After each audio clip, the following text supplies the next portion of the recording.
আমন্ত্রণ জানাচ্ছি বিসিএন আপডেটে। দীর্ঘদিনের অপু বিশ্বাস আর স্বপ্নম বুবলির দ্বন্দ্ব যেন আবারও নতুন মোড় নিয়েছে। তবে এবার আলোচনার কেন্দ্রে কোনো সিনেমা বা নতুন কাজ নয়, বরং বুবলির কন্যা সন্তানকে ঘিরে সামাজিক মাধ্যমে ছড়িয়ে পড়া একটি ভাইরাল আলোচনা।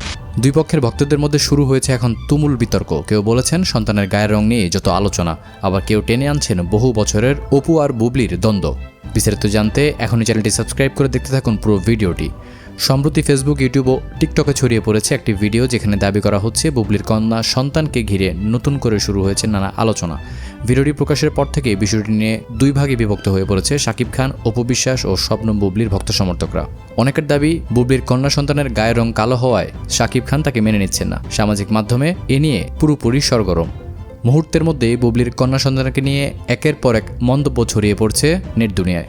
অনেকে হয়তো জানেন, শাকিব খানকে কেন্দ্র করে অপু বিশ্বাস ও স্বপ্নম বুবলির সম্পর্ক নিয়ে বহু বছরের পর বছর আলোচনা চলে আসছে। ব্যক্তিগত জীবন থেকে শুরু করে বিভিন্ন সাক্ষাৎকার, সামাজিক যোগাযোগ মাধ্যমের পোস্ট, সবকিছুই বহুবার আলোচনার জন্ম দিয়েছে। আর সে কারণেই নতুন কোনো বিষয় সামনে এলেই দুই পক্ষের ভক্তরা আবারও মুখোমুখি অবস্থান নেন। এদিকে ভাইরাল হওয়া ভিডিওতে নানা ধরনের দাবি করা হলেও সেগুলোর পক্ষে নির্ভরযোগ্য কোনো প্রমাণ তাদের কাছ থেকে পাওয়া যায়নি। অপু বিশ্বাস এবং বুবলির এমন দ্বন্দ্ব দর্শকদের কৌতূহল ও আলোচনা সবসময় বাড়িয়ে দেয়। যাই হোক দর্শক, শাকিব খান, অপু বিশ্বাস ও স্বপ্নম বুবলিকে ঘিরে নিয়মিত আপডেট পেতে চ্যানেলটি সাবস্ক্রাইব করে আমাদের সঙ্গেই থাকুন।